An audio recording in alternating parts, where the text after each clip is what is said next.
بسم الله الرحمن الرحيم ومن سيئات أعمالنا من يهده الله فلا مضل له ومن يضلله فلا هادي له وأشهد أن لا إله إلا الله وحده لا شريك له وأشهد أن محمدا عبده ورسوله أما بعد فأعوذ بالله من الشيطان الرجيم بسم الله الرحمن الرحيم يا أيها الذين آمنوا ما لكم إذا قيل لكم انفروا في سبيل الله إذ ثاقلتم إلى الأرض أرضيتم بالحياة الدنيا من الآخرة فما متاع الحياة الدنيا في الآخرة إلا قليل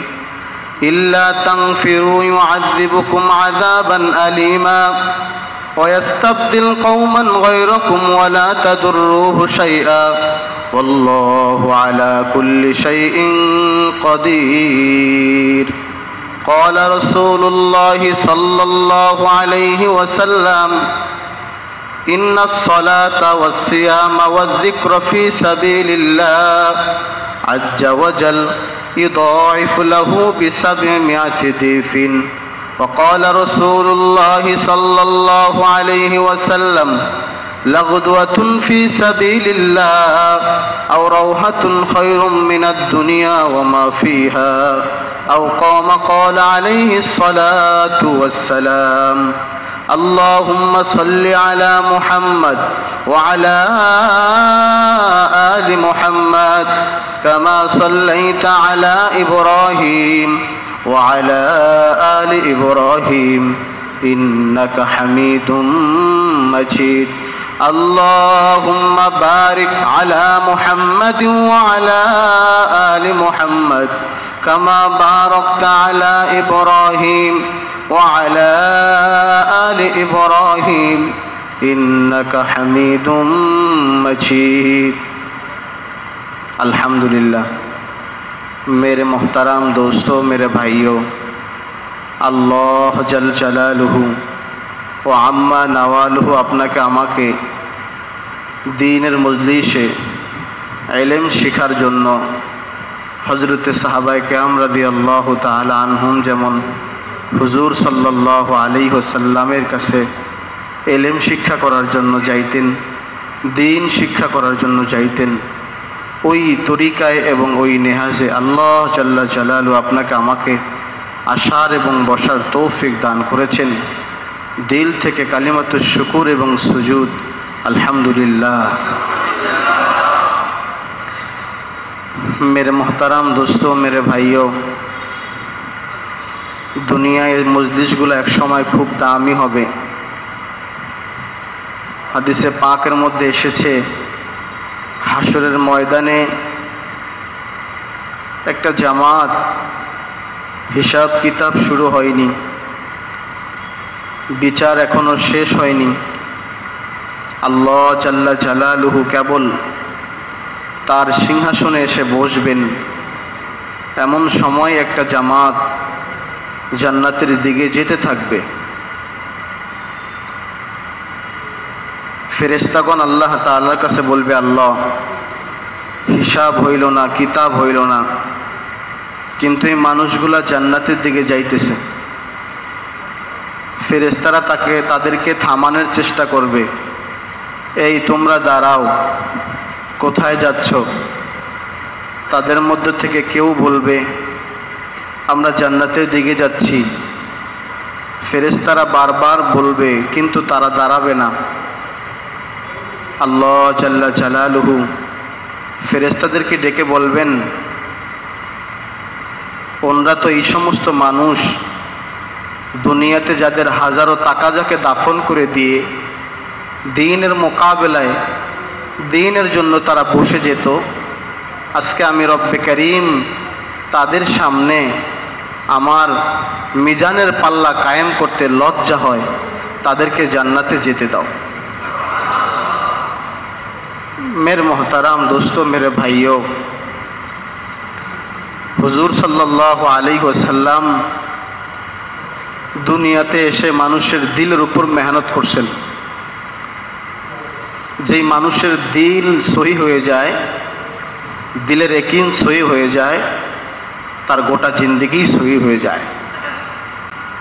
হুজুর সাল্লাল্লাহু আলাইহি ওয়াসাল্লামের পিছে সাহাবায়ে কেরাম থেকে থেকে ইয়াকিন বানাইছেন।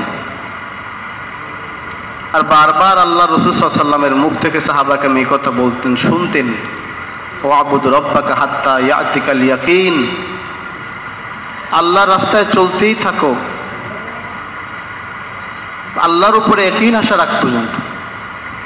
মেরে মোহতারাম দোস্তোं, মেরে ভাইও, হুজুর সাল্লাল্লাহু আলাইহি ওয়াসাল্লাম সাহাবায়ে কেরামদেরকে এক দামি জিনিস শিক্ষা দিয়েছেন, ঈমান। গোটা জিন্দেগিতে আল্লাহ জাল্লা জালালুহু গোটা পৃথিবীতে যত মানুষ মাখলুক পাঠিয়েছেন, এর ভিতরে শ্রেষ্ঠ মাখলুক হলো মানব জাতি।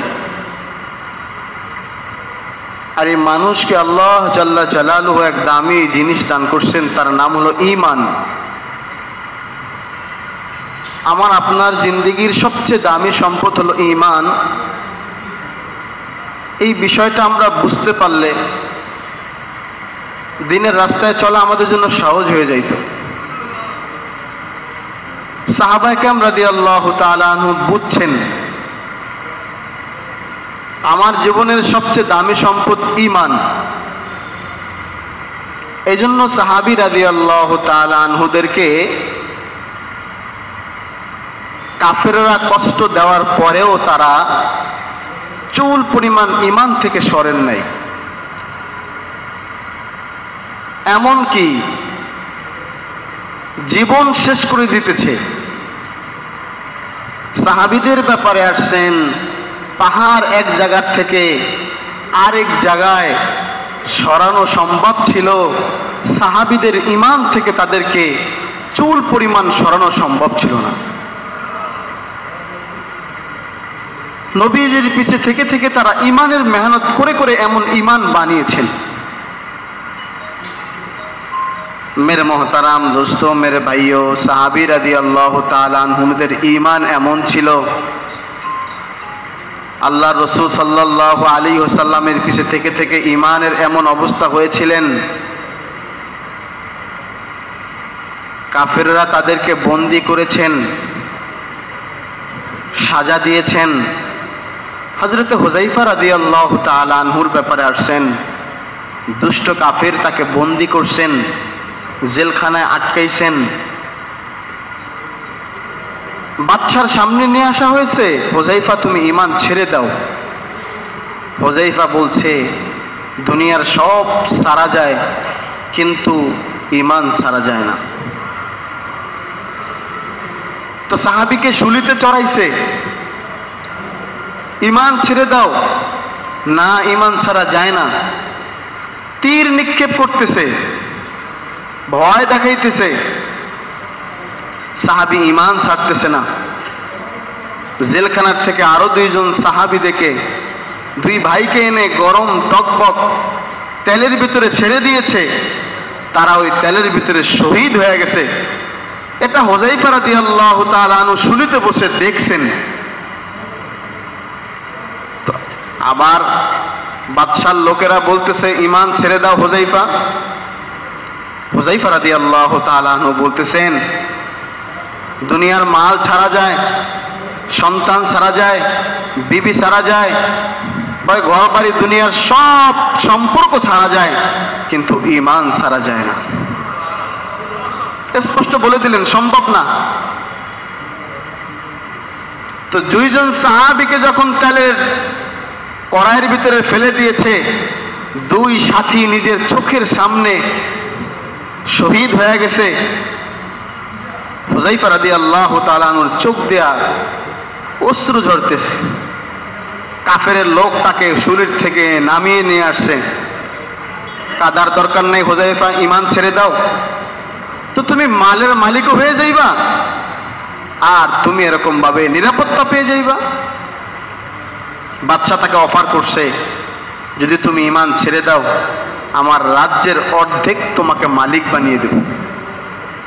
হুযায়ফা রাদিয়াল্লাহু তাআলা আনহু শুলির ভিতরেই বসে বসে মিষ্টি হাসে আর বলে, ও দুষ্ট কাফের, তোর এই রাজ্যের অর্ধেক না গোটা পৃথিবী যদি আমি হুযায়ফার নামে লিখে দেস, তারপরও চোখের পলক পরিমাণ মুহাম্মাদের তরিকা ছাড়তে পারি না। ভাই ঈমান বানাইছিলেন, মেহনত করে করে ঈমান বানাইছিলেন। কাফেরের লোকজন বলতেছে, কাঁদিয়েন না আপনি, ঈমান ছেড়ে দেন, নিরাপত্তা পাবেন, কাঁদেন কেন? বাদশার সামনে হুযায়ফা বলছিলেন, ও দুষ্ট কাফের, আমার চোখের সামনে আমার ভাইকে শহীদ করা হয়েছে, এই জন্য আমি কাঁদি না। আর হুযায়ফা তো কাঁদতেছি। আমি হুযায়ফার কাছে একটা জান, কয়টা জান? আমি হুযায়ফা একটা জান। আমি হুযায়ফা আমার এই জানটা গরম ডেক্সির মধ্যে দিলেই তো শেষ হয়ে যাবে। আরে আমি তো কাঁদতেছি এই জন্য, আল্লাহ যদি আমার শরীরের পশম বরাবর জান দিত, এক একটা জান আমি গরম ডেক্সির মধ্যে দিয়ে দিতাম, তারপর ঈমান ছাড়তাম না। মেরে মোহতারাম দোস্ত, মেরে ভাইও, সাহাবীদের ঈমান এমন ছিল, তারা নবীর পিছে থেকে ঈমান বানাইছেন এমন ভাবে। আল্লাহ জাল্লা জালালু যত নবী পাঠাইছেন, সব নবীকে এক কাম দিয়া পাঠাইছেন, লা ইলাহা ইল্লাল্লাহ, কুলু লা ইলাহা ইল্লাল্লাহ তুফলিহুন।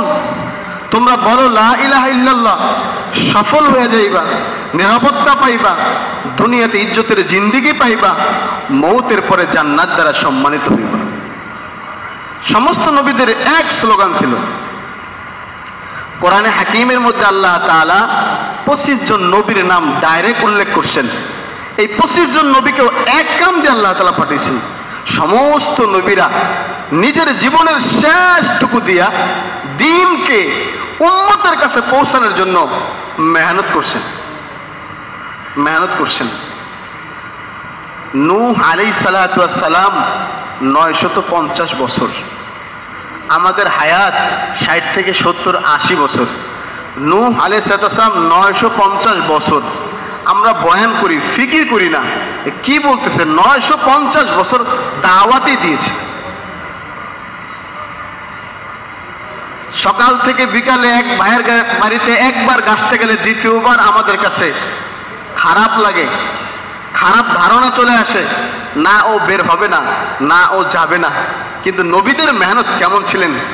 1, 2, 3 বলে আল্লাহর নবী সাল্লাল্লাহু আলাইহি সাল্লাম এক এক ফরদের কাছে 70 বারের উপরও গিয়েছে, 70 বারের উপরও গিয়েছে। নবী এবার দোয়া করে ফেলাইলেন, রব্বি লা তাযার আলাল আরদি মিনাল কাফিরিনা দাইয়ারা, আল্লাহ কাফিরের একটা ঘর বাড়িও আপনারা রাখবেন না। নবীর দোয়া কবুল। মহাপ্লাবন আসবে। সংক্ষেপে নবীকে বলছে কিস্তি বানান। নবীজি কিস্তি বানাইছেন। আপনাকে যারা মানছে, ইসলামকে যারা মানছে, ঈমান যারা আনছে, তারা এই নৌকার মধ্যে উঠবে। তারা উঠছে, মহাপ্লাবন শুরু হয়েছে।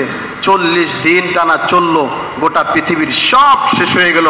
শুধু নূহ আলাইহিস সালামকে যারা নবী হিসাবে মানলো, আল্লাহকে আল্লাহ মানলো, শুধু তারাই নৌকার কিস্তির মধ্যে থাকলো। কিস্তি 40 দিন পর পাহাড়ের চূড়ায় ভিড়লো, সব শেষ হয়ে গেল। নৌকার ভিতরে থাকনেওয়ালা লোকগুলা নামলো। এখন গোটা পৃথিবী কাদামাটি, গোটা পৃথিবী কাদামাটি, সব শেষ হয়ে গেল। আল্লাহ জাল্লা জালালুহু নূহ আলাইহিস সালামকে মানুষের দরদ, সৃষ্টির দরদ, উম্মতের দরদ বুঝাইতে যায়। আল্লাহ সব শেষ, কি আছে? কাদামাটি। আপনি হাড়ি পাতিল বানান। নবীকে আদেশ করলেন আল্লাহ, আপনি কাদামাটির হাড়ি পাতিল বানান। নবীজি কাদামাটির হাড়ি পাতিল বানাইলেন, শুকাইয়া দিলেন, বৃষ্টির জন্য ঢেকে দিলেন, আবার শুকাইলেন, সবগুলা তৈয়ার হয়েছে।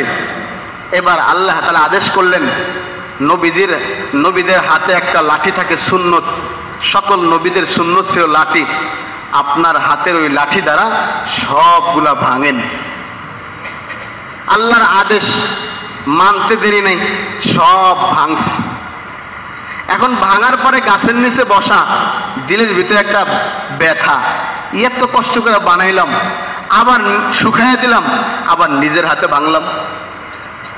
আল্লাহ জাল্লা জালালু বলতেছে, হে নবী, আমি জানি আপনার মনে একটু ব্যথা, কিন্তু বলেন আপনি যে কাদামাটির হাড়ি পাতিল বানাইছেন এগুলোর মধ্যে কি রূহ দিয়েছিলেন? ও আল্লাহ, আমি তো খোদা না, আমি তো রূহ দেওয়ার মালিক না, আমি কি করে দিব? আচ্ছা, আপনি যে কাদামাটির হাড়ি পাতিল বানাইছেন আপনি কি হাত পা দিয়েছিলেন? না আল্লাহ, দিতে পারি নাই। আচ্ছা, যখন আপনি এগুলাকে পিটায় পিটায় ভাঙছিলেন কেউ কি দৌড়ে পালাইছিল? না আল্লাহ, কেউ দৌড়ে পালায় নাই। আল্লাহ বলতেছেন, হে নবী, আপনি যখন তাদেরকে লাঠি দিয়ে পিটায় পিটায় ভাঙতেছিলেন কেউ কি আওয়াজ করে কান্না করছিল? ও আল্লাহ, কান্না কিভাবে করবে তাদের তো জানেই নেই। আল্লাহ জাল্লা জালালু এবার নবীকে বলতেছে, হে নবী, কাদা মাটির হাড়ি পাতিল বানাইতে যায় যদি, শুকাইতে যায় যদি, ভাইয়া যদি আপনার দিলে ব্যথা লাগে, এই গোটা পৃথিবীকে আমি সবগুলাকে মহাপ্লাবন দিয়ে শেষ করে দিলাম, আমি রব্বে কারিমের কাছে কেমন লাগে? والتين والزيتون وطور سينين وهذا البلد الأمين والتين তিনের কসম, والزيتون জৈতুন ফলের কসম, وطور سينين তুর পাহাড়ের কসম, وهذا البلد এই মক্কা মদিনা নগরীর কসম। চারটা কসম খায় আল্লাহ বলতেছেন, লাকাদ খলাকনাল ইনসানা ফি আহসানি তাকওয়িম, একমাত্র আমি মানুষকে উত্তম সুন্দর অবয়ব দিয়ে সৃষ্টি করেছি। এই নিজ কুদরতে যে মানুষগুলাকে বানাইলাম, এই সব মানুষগুলাকে যে আমি শেষ করলাম, তাদেরকে তুফান দিছে, তারা দৌড়ে পালাইছে, কান্না করছে, তারপরও রেহাই পায় নাই, সব শেষ হয়ে গেল। আমি রব্বে কারিমের দিলটা কেমন? আল্লাহর নবী সেজদায় পড়ে গেলেন, নবী সেজদায় পড়ে গেলেন। মেরে মহতারাম দোস্ত, এই ঘটনা বলা আমার উদ্দেশ্য না, উম্মতের দরদ আর ব্যথা, উম্মতের দরদ আর ব্যথা নবীকে আল্লাহ তাআলা সবক শিখাইছেন। আর মেরে মহতারাম দোস্ত, মেরে ভাইও, নবীরা সাহাবায়ে কেরামদেরকে উম্মতের দরদ বুঝাইছেন, আর সাহাবীরা আমাদের আকাবিরদেরকে দরদ বুঝাইছেন।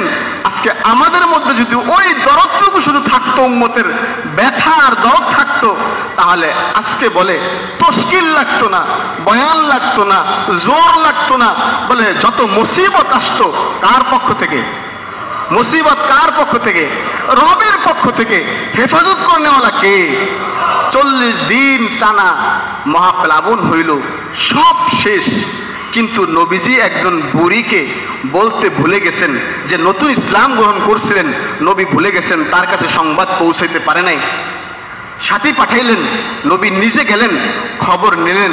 বুড়ির সামনে আয়সা বলে, কোথায় মহাপ্লাবন আর ঝড় তুফান? আমার চুলার মধ্যেই তো পানি আসে নাই। হেফাজত করনেওয়ালা কে? চিল্লাবেন, হেফাজত করনেওয়ালা কে? উত্তম হেফাজত করতে পারে কে? আল্লাহ তাআলা পারে।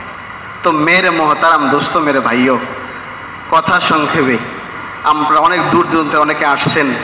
আসলে আমাদের বয়ান মাকসাদ না শুধু তাকাজাগুলা পেশ করা, আমাদেরকে মুরব্বিরা কাকরাইল থেকে পাঠাইছেন। উম্মতের শুধু দরদ যদি আজকে আমাদের মধ্যে আসতো, তাহলে ঘরে আমরা থাকতে পারতাম না। থানবী রহমাতুল্লাহ আলাইহি, যিনি আমাদের আকাবির, ওনার দরবারে প্রত্যেক বৃহস্পতিবার দিন একটা মজমা হইতো, যেই মজমার ভিতরে সব আলেমরা থাকতেন। প্রায় 500 থেকে 550, 600 আলেম প্রত্যেক সপ্তাহে ওনার মজমায় আসতেন। যেমন আপনাদের ফেনী বড় মাদ্রাসায়, অর্থাৎ ফেনী জামিয়া রশিদিয়া, যেমন হজরতের ওখানে আজকে রবিবার ইসলাহি বয়ান, এরকম প্রত্যেক সপ্তাহে একদিন হয়। হজরতের দরবারে এমন আলোচনা হইতেন, 500 থেকে 550 আলেম আসতেন, বাবরসি খানা পাক করতেন। তো ওই দিনও মজমা চলতেছেন, বাবরসি খানা পাক করতেছেন, বাবরসি 500 মানুষের ডাউল পাক করতেছেন। ডাউল পাক করা প্রায় শেষ, এমতো অবস্থায় উপর থেকে, লাকড়ির উপর থেকে একটা সাপ ওই ডাউলের মধ্যে পড়ছে। এটা বাবরসি দেখে নেই। বাবরসি ইস্তেঞ্জায় যখন গেছে, উজু করে আসতে দেরি হয়েছে, এখানে উপর থেকে একটা সাপ ওই 500 আলেম যেই ডাউল খাবে ওই ডাউলের মধ্যে পড়ছে। থানবী রহমতুল্লাহের দরবারে একটা বিড়াল থাকতেন, কিন্তু ওই বিড়ালটা ওই সময় বোর্ডিং ঘরে উপস্থিত ছিলেন। তো বিড়াল দেখছে এই ঘটনা, বাবরসি দেখে নাই। আর এই 500 মানুষের মজমার ডাউল বিশাল ড্যাগ, এটা তো ওইটা পরেই সাথে সাথে ভুনা হয়ে গেছে, আর কিচ্ছু চিহ্ন নাই। এখন বাবরসি আসার পরে বিড়াল ম্যাও ম্যাও করে চিল্লাইতেছেন, কিন্তু বাবরসি বুঝতেছেন না।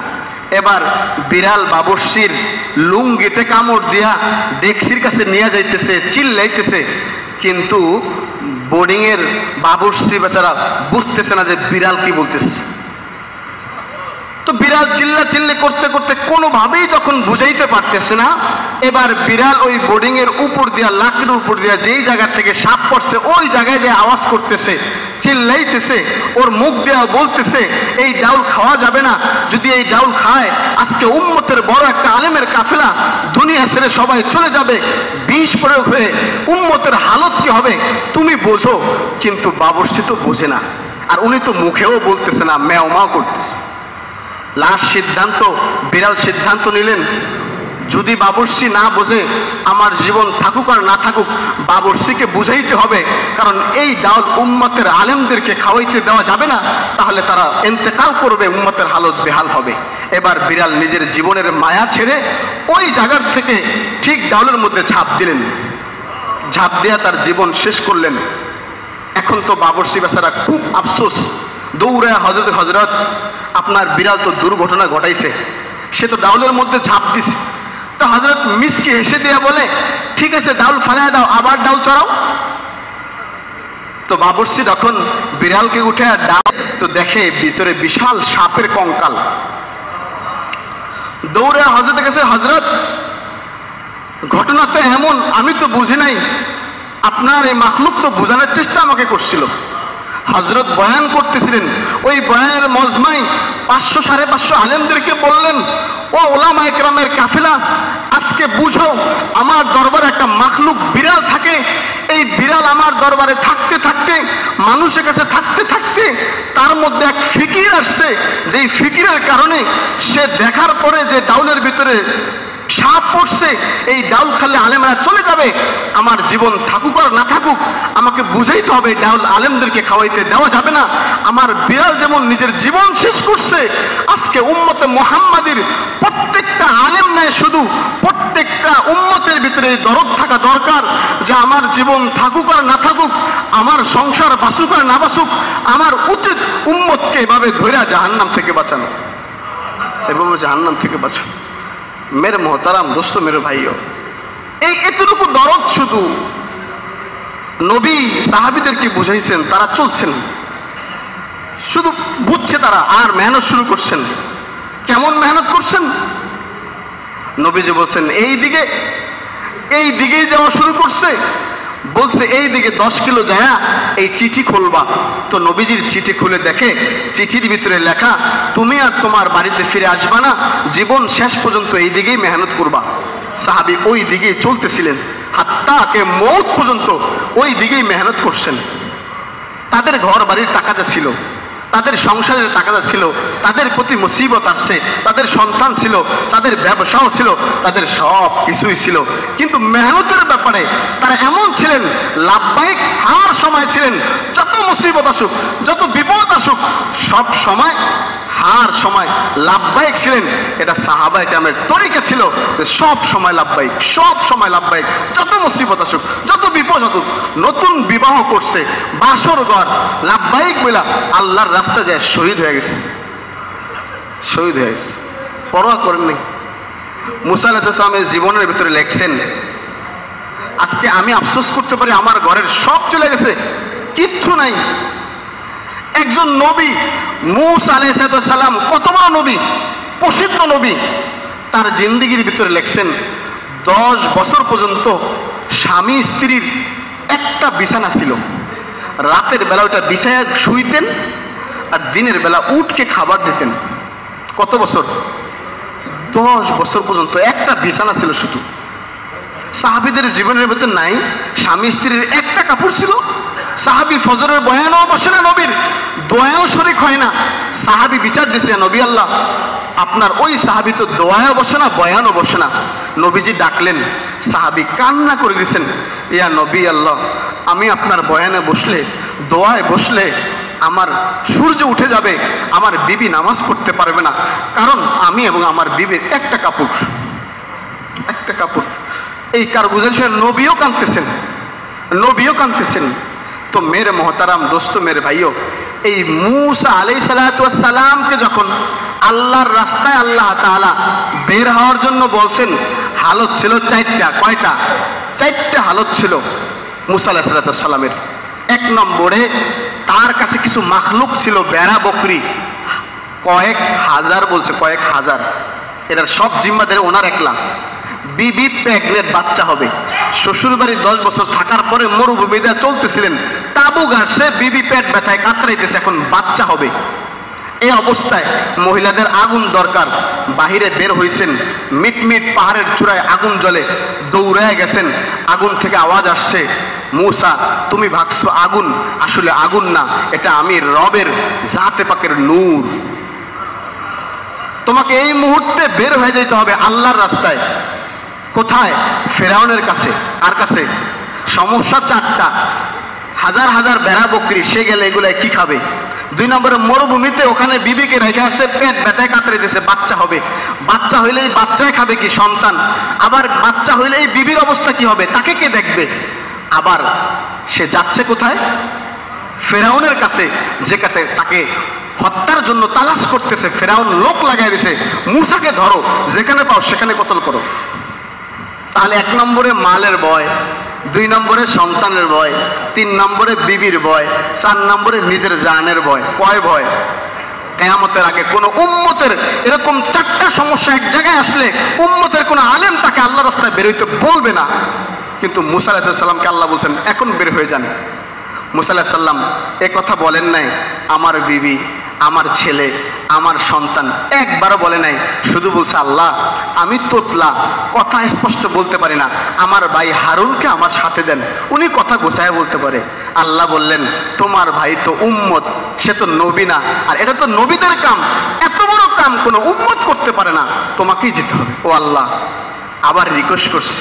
আল্লাহ তাৎক্ষণিকভাবে নিজের ভাইকে হারুনকে হেদায়েত দিয়া নবী বানায়া এরপরে তার সাথে দিয়েছে। আচ্ছা, আমি বুঝাইলাম যে এই দেখেন যে একজন নবী কত বড় মুসিবত, কি অবস্থা আল্লাহ তাকে পাঠাইছেন কার কাছে? ফিরআউনের কাছে, দাওয়াতের জন্য। মেরে মোহতারাম দোস্ত, মেরে ভাইও বলে, কোরবানির উপরে যদি কোরবানি কেউ করতে পারে, আল্লাহর কাছে ওইটা বেশি পছন্দ হয়। আমাদের কাছে আজকে সাথীরা বললে, ভাই বের হন, নেশাব তাজা, একটু গোছায়া লই, আমার এই বিপদটা শেষ হয়ে এলো, আমার এই সমস্যা। আর সাহাবা একরাম সমস্যা হইলে কোথায় বেরোতেন? আল্লাহর রাস্তায় বেরোতেন। আর আমরা সমস্যা গোছায়া যাব, কিয়ামতের আগে সম্ভব না। নবীদের মেহনত কত ছিলেন, আর মেহনতের পুরস্কার কত ছিলেন।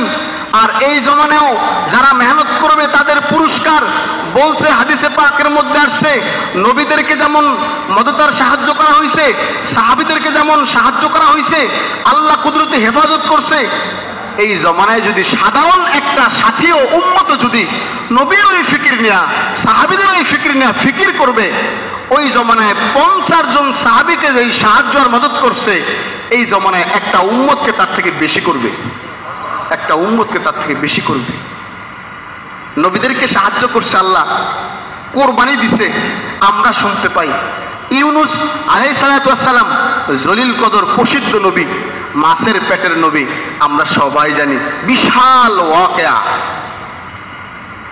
নিজের মহল্লা ছেড়ে যাচ্ছেন, সন্তান, বিবি, ছেলে 4 জন নিয়া, 2 ছেলে, নিজের বিবি, নিজে একজন, কয়জন? 4 জন, মহল্লা ছাইরা যাইতেছেন। রাস্তার ভিতরে মেরে মোহতারাম দোস্ত, মেরে ভাইও, একটা সন্তান বাগে নিয়ে গেছে। কত বড় নবী, ব্যথাই জন্য উম্মতকে দাওয়াত দেয়, কেউ কথা শোনে না, আঘাত করে, পাথর মারে, বলে সবচেয়ে নির্মমানের কথা বলে গালিও দেয়, বলে ব্যথা নিয়ে মহল্লা থেকে যাচ্ছে।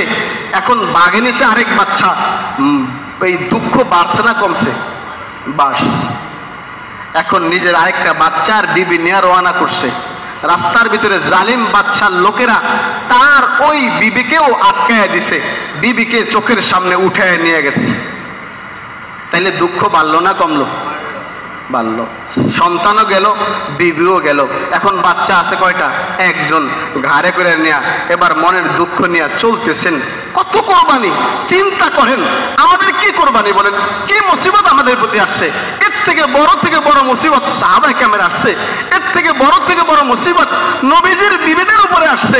মেরে মুহতারাম, নবীদের বিবিদের তাদের মুখের কথা আমরা 1 চাঁদ দেখতাম, 2 চাঁদ দেখতাম, 3 চাঁদ দেখতাম। মুহাম্মদ সাল্লাল্লাহু আলাইহি ওয়াসাল্লামের পরিবারের চুলায় আগুন জ্বলতো না।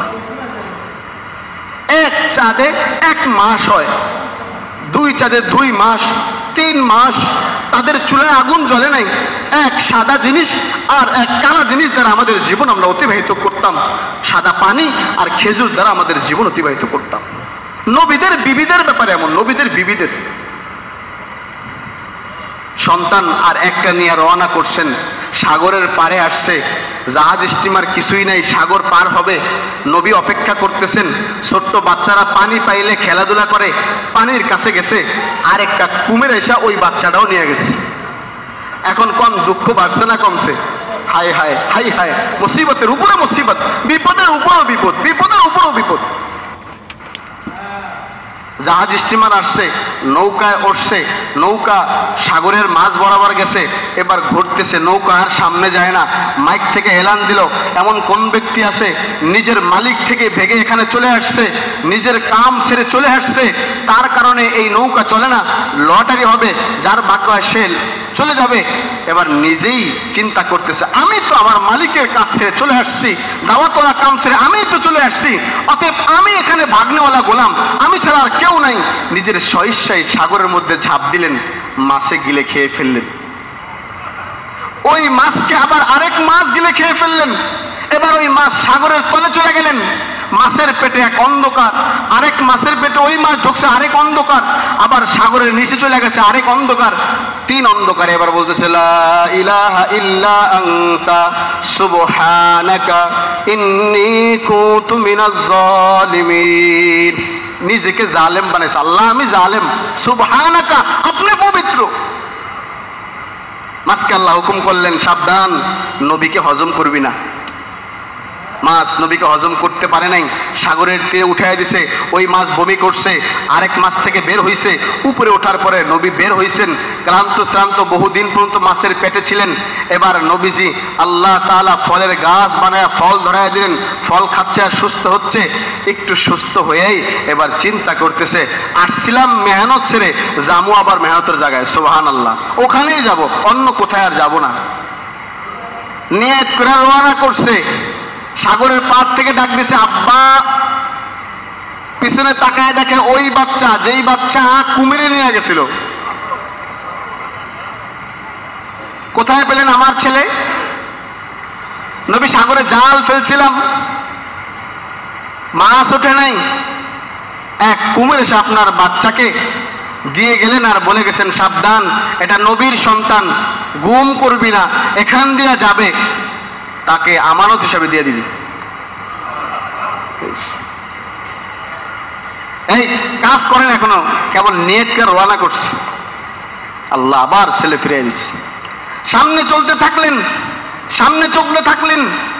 যে জায়গায় নিজের বিবি আটকাইছেন, ওই জায়গায় মেরে মহতারাম দোস্ত, মেরে ভাইও, গোটা বাচ্চার সব লোকেরা দাঁড়ায় রয়েছে। কেন? আমাদের বাচ্চা সহ সবাই আপনার কাছে কালেমা পড়বে। কেন? আপনার বিবিকে আমাদের বাচ্চা হাত বাড়ায়, তার হাত স্টপ হয়ে যায়, পা বাড়ায়, পা স্টপ হয়ে যায়। নবীর বিবি, হেফাজতের দায়িত্ব কার? বাচ্চা নিয়ে গেছেন লোকেরা, ওটা বাচ্চার সবাই কালেমা পড়া মুসলমান হয়েছে। এবার কাফেলা নিয়ে মহল্লায় যাইতেছে। ওই সেই বাচ্চা, যেই বাচ্চা বাগে নিছে, এখন এই বাচ্চা ঘাড়ে করে নিয়ে যাচ্ছে। জঙ্গল থেকে ডাক দিয়েছে, কাঠুরিয়া, আপনি সম্ভবত ইউনুস নবী, এই বাচ্চাটা আপনার কিনা, আপনার ওই বাচ্চার সাথে মিলে যায়। বলছে, হ্যাঁ এই বাচ্চা আমার, তুমি কোথায় পাইলা? জঙ্গলে কাঠ কাটতে গিয়েছিলাম, বাঘে আইসা মানুষের মতো মুখ লড়ায় কথা বলা আমানত দিয়ে গেছে, এই বাচ্চা নবীর, এখানে যাবে, গুম করবি না, আমানতদের সাথে ফিরিয়ে দিবি। আমি ঘটনা বলা আমার উদ্দেশ্য না মেরে মহতারাম দোস্ত মেরে ভাইও, সকল মুসিবতে হেফাজত করে নেওয়ালা কে? সাহায্য করে নেওয়ালা কে? সাহাবী আল্লাহর রাস্তায় চলছে, যাইতে যাইতে সাগর পড়ছে, 10,000 সাহাবীর জামাত। হযরতে সাদ রাদিয়াল্লাহু তাআলা আনহু জামাতের জিম্মাদার ছিলেন। সাথী সংখ্যা 10,000। আমির সাহেব 10,000 সাহাবী নিয়ে সমুদ্রের পাড়ে গেলেন। জাহাজ নাই, স্টিমার নাই, কিচ্ছু নাই। 10,000 সাহাবী কিভাবে পার হবে? 10,000 সাহাবীর সাথে উট ছিল, ঘোড়া ছিল, বহুত যুদ্ধের সামানা ছিল, অস্ত্র শস্ত্র ছিল। রোম পারস্যে যাবে, রোম পারস্যে তারা যাবে। সালমান ফার্সি ওই জামাতে আছে। জিজ্ঞাসা করলেন, সালমান ফার্সি তোমার বাড়ি নদীর ওপার, তুমি বলো কিভাবে আমরা যাব? সালমান ফার্সি রাদিয়াল্লাহু তাআলা আনহু বয়স্ক সাহাবী, বহুত পরে 11 বার বিক্রি হয়েছে। কয়বার? 11 বার বিক্রি হয়েছে। 11 বার বিক্রি হইতে হইতে হইতে হইতে নবীর কাছে যায় পড়ছে, এরপরে কালেমা পড়ছে। ইমান কত মজবুত! আল্লাহু আকবার।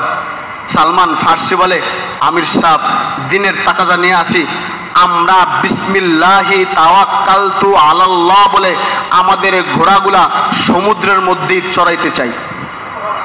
হেফাজত করবে কে? আচ্ছা, মামুর যদি এই কথা কয়, আমির তো পরীক্ষা করতেছে যে মামুর কি কয়। এবার আমির তাকাইলেন, এক নজর দিলেন, 10,000 সাহাবীর দিকে তাকায় দেখে 10,000 সাহাবীর জামাতের মাঝে একজনও কবিরা গুনাহ করেনওয়ালা নাই। আমরা 3 জন এক জায়গায় থাকলে বলতে পারি না আমাদের মধ্যে কবিরা গুনাহ করেনওয়ালা আছে না নাই, অথচ 10,000 সাহাবীর জামাত কেমন কামিয়াব জামাত! 10,000 সাহাবীর মধ্যে একজনও কবিরা গুনাহ করেনওয়ালা। আমির কেমন আর মামুর কেমন! আমির কেমন এক নজরে 10,000 সাহাবীকে মেপে ফেলছে। আমির অনুমতি দিলেন, উযু করো, মেসওয়াক লাও, তোমরা সবাই উযু করো, 2 রাকাত নামাজ পড়ো, বিসমিল্লাহি তাওয়াক্কালতু আলাল্লাহ। উযু করলেন, নামাজ পড়লেন। সাহাবায়ে কেরাম বলেন, বিসমিল্লাহি তাওয়াক্কালতু আলাল্লাহ, আমরা রোম পারস্যের ওই সাগরের ভিতরে আমাদের ঘোড়াগুলা চড়াই দিলাম। আল্লাহু আকবার। আল্লাহ তাআলা সমুদ্রের উপরে যেমন মরুভূমির ভিতরে আমাদের ঘোড়াগুলা থক করে পার করছিলেন, আল্লাহ তাআলা আমাদের ঘোড়াগুলা সমুদ্রের পানির মাঝেও থক করে ওপার পার করে দিয়েছেন। সাহাবীরা বলেন, আমাদের ঘোড়ার খুর কালো অংশটা নিচে থাকে, এটা পানিতে স্পর্শ করে নাই। আমরা ওপার চলে গেলাম, যাইতেছি। এক সাহাবী বলে, আয় দাঁড়াও, আমার পেলা তো পড়ে গেছে। আর এক সাহাবী বলে, এত বড় সাগর আল্লাহ পার করছে, তুমি তোমার পেলা চাও, এই চলো। সাহাবী বলে, না, আমি আল্লাহর রাস্তায় আছি, আর ওই পেলা কোনো সাধারণ পেলা না। ওই পেলায় মুখ লাগায়া আল্লাহর নবী একাধিকবার পানি পান করছেন। আমার ওই পেলা সমুদ্রের মাঝে পড়ে গেছে, আমার ওই পেলা ছাড়া আমি যাব না। সাহাবীরা আসলেন। সাহাবী সমুদ্রের সামনে দাঁড়ায় বললেন, ও সাগরের ঢেউ, তুই আল্লাহর হুকুমে বহস, তুই আল্লাহর হুকুমে চলস।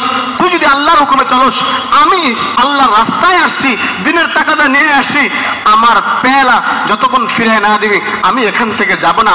ওই পেলায় মুখ লাগায়া আল্লাহর নবী পানি পান করছে, ওই পেলা আমাকে ফিরে দেওয়াই লাগবে। আরেক সাহাবী বলে, তখনই আমি দেখলাম এক বিশাল ঢেউ এসা তার পেলা তার হাতে উঠাই দিচ্ছে।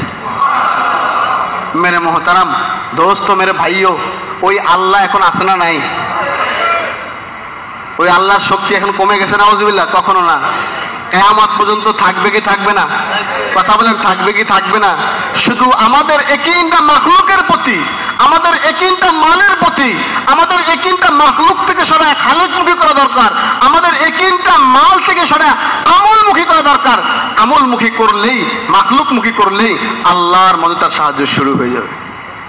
এই জন্য মেরে মোহতারাম দোস্ত মেরে ভাইও, কথা আলহামদুলিল্লাহ যতটুকুই হয়েছে মোজাকারা, শুধু তাবলীগের বয়ান তো মোজাকারা, তশকিল হবে, মেহেরবানি করে আমরা কেউ উঠবো না ইনশাআল্লাহ। এই জন্য যখন যেখানে যত মুসিবত আসুক আমরা তৈয়ার থাকবো আল্লাহ রাস্তায় লাগবাই বলার জন্য। রাজি আছি না ইনশাআল্লাহ? সামনে আমাদের জোর আসতেছে, ইস্তেমা আসতেছে, এমন একটা উপস্থিতি জোরের মাঝে, এমন একটা উপস্থিতি ইস্তেমার মাঝে, এমন একটা উপস্থিতি জামাতের মধ্যে আমরা ফেনীবাসী, নোয়াখালীবাসী দেখাবো যে আমরা মুরব্বীরা যেন বলতে পারে যে মুসিবতে থেকে তাদের ঈমান কমে নাই, আরো বাড়ছে ইনশাআল্লাহ। ঠিক না ঠিক ভাই? এই যে আপনাদের বড় মাদ্রাসা, আজকে সকালে কারগুজারে শুনেছি ফেনী রশিদিয়া বলে যে প্রত্যেক বছর 500 জামাত গত বছর বেরিয়েছে। কত জামাত? এরকম একটা সংখ্যা হুজুর বলছে। আল্লাহু আকবার। কাকরাইলের মুরব্বী জোবায়ের সাহেব এই ঘটনা শুনে নিজের পকেট থেকে আতর বাইর করে দিয়া বলছে, এই আতরটা মাদ্রাসার বড় হুজুর শহীদুল্লাহ সাহেবকে হাদিয়া দিয়া বলবা, কাজ আলহামদুলিল্লাহ আমরা খুশি, আরো বাড়া দরকার। তারা আল্লাহর রাস্তায় বের হয়, ছাত্রগুলা 500 জামাত বের হয়ে 12,000 লোক আল্লাহর রাস্তায় তারা পাই করছে। এই কারগুজারি আপনাদের এলাকার। এই জন্য আপনারা নিয়ত করেন, আমাদের উপর একটা মুসিবত আসছিল, বিপদ আসছিল, আপনারা নিয়ত করেন বিপদ আসুক মুসিবত আসুক আমরা এবার জোর ইস্তেমায় অথবা এখন নগদ এভাবে বের হয়ে আল্লাহ রাস্তায় যাবো, যাতে মুরব্বীরা বলে যে মুসিবত এসে তাদের ইমান নষ্ট হয় নাই, ইমান ইনশাল্লাহ সাহাবীদের মতো আরো বাড়ছে। ইনশাল্লাহ মুসিবত আছে সাহাবীদের ইমান বাড়তো। আল্লাহ পাক আমাদেরকে আমল করার তৌফিক দান করে। ইনশাআল্লাহ আমরা কেউ ওঠাউঠি করবো না, তশকিল হবে। এরপর একটা তাকাজা আছে, আমাদের সাথী ভাই কোথায় তেমাসিক জোরে যে তাকাজা ছিল ওইটাও ইনশাআল্লাহ এখানে বলে ফেলেন ইনশাআল্লাহ।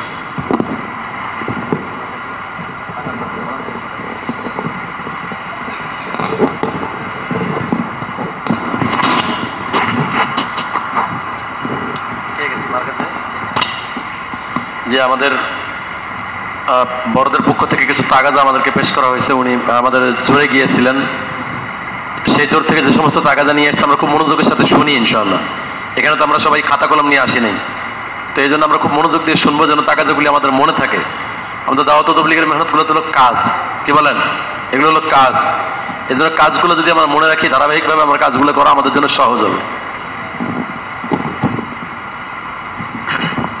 আলহামদুলিল্লাহ ভাই, আল্লাহ পাকের বহুত বড় এহসান